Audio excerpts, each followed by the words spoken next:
kamen hande e lewru mauludi.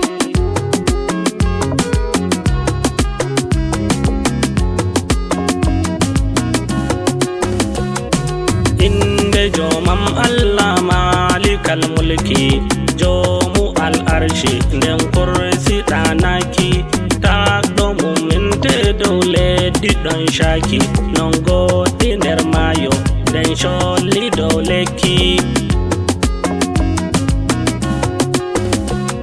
Salatu dow mako gettaɗo mamudu e alo en mako ɓen ɓiɓɓe nder suudu, sahabu en mako jardaɓe fu ɓeddu e lutoto kiɓe gongiɓe Ahmadu. Hande Daartol ko ho gimmi yeccaki, mi yusɓa nder yimre ngam hoynama ndeki, mi ɗon toro Allahu walla yusɓoyki, mi yimra nder ɗemgal koyngal e fameki. Nyalande altine malla mbi'en abde, Aminatu jebbenimo sappoy ɗiɗi nyalde e lewru Rabiul Awwalu ndun ande, hitande nyibire e Makka mandande.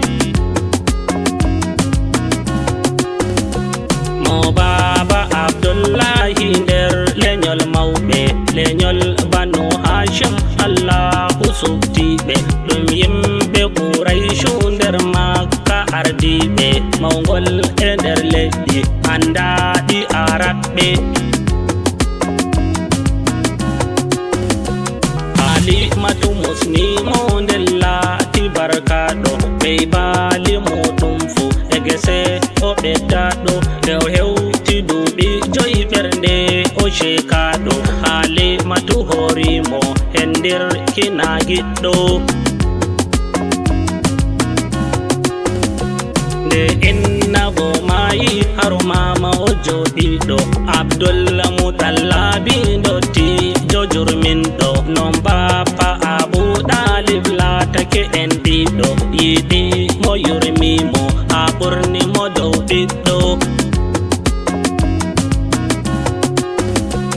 O duri o ɗon paño nde o mawni o tigowo, ha lesdi Sham o yehi e Maysara ɗoftowo. Khadijatu jey jawdi nden hanko pirlowo, ɓe keɓi maɓe daari o soday o corowo.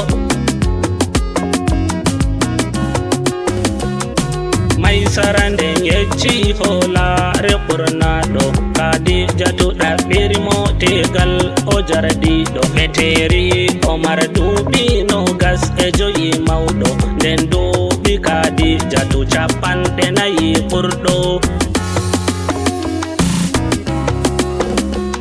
Allahu barkite galgal e geɗal ɓiɓɓe, ɓe ndaydi ɓikkon ha njewego on kamɓe, Abdallah Alkasim nden Zainabu nder ɓiɓɓe, Ruqayyatu nden Ummul Kulsumi limtaɓe,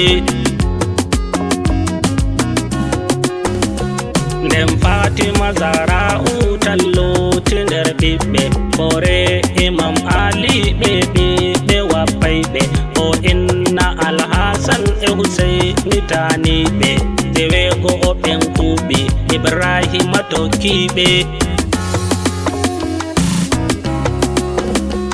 O mawni nder Makka kala yimɓe fu ɗon giɗimo, gongaku ɓe limtaymo,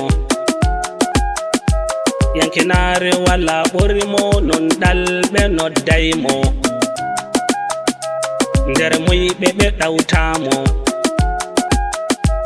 hoolare ɓe coftaymo, semtende ɓe cappaymo, teddinki ɓe ngukkaymo,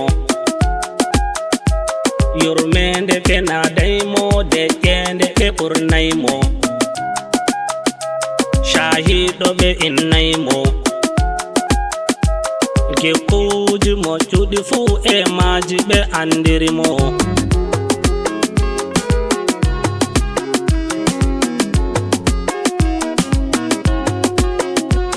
Oɗon halowol hirangam yeduki jomiko o boya e tombalde e mo mijo tan hanko malaika wangani mo hebbinki ɓural mako jibrilu wi'i jango fuɗɗode nulal mako o hoti kore mako e mo diwnana mere o ɗum wi'a Kadijatu suddam e suddore o yecci ko feƴƴi e lowol pat wala fewre Kadijatu nden faami nawol wona hoore nana Kadijatu kakkilɗo nder rewɓe gam non o kaalowo alatake sumpowo alatake mballowo non hoɓɓe ambernowo toriɗo adokkowo lesnaɓe a ƴeftowo ande a wala tosku a moƴƴuɗo nder yimɓe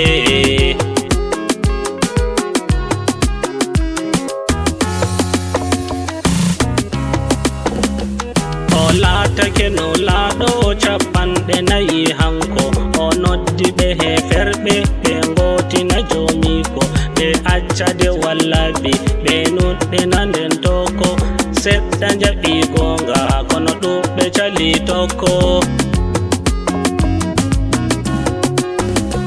ɓe pewnimo torrimo ɓe laatake dundarɓe ɓe jancimo nden darwi ɓe warkimo tan kamɓe nden tagɗomo yeccimo darwuki darwoɓe o umrimo o egga e hanko e nuɗɗimɓe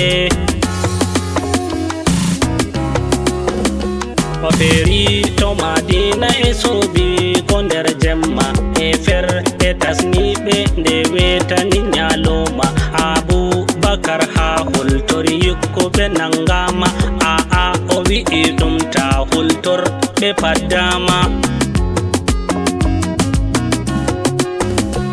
ɓe jottake hoɗorde o jaɓɓa mawernama e Makka o riwama Madina o wallama muhajirun woni julɓe e goyki ɓe dolama ansaru bo woni julɓe balloɓe ɓe gettama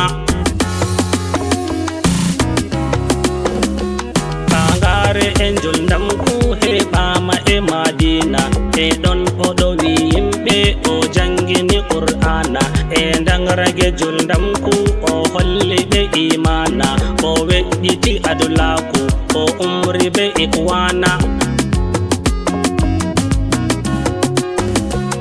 o jooɗi o no laaɗo no gas e tati duuɓi o laatake no laaɗo no capanɗe nayi duuɓi ta hisake nder limgal a hawtindiri duuɓi ko wuuri e nder duniya settin e tati laaɓi o hoti to jomiko nde o timmini janginki o holliti en kuuɗe ɗe dewal e ɗe huudeki o sendani en boɗɗum gam hoytina tokkeki non kalluɗe fu bangi ɗe catta woɗɗeki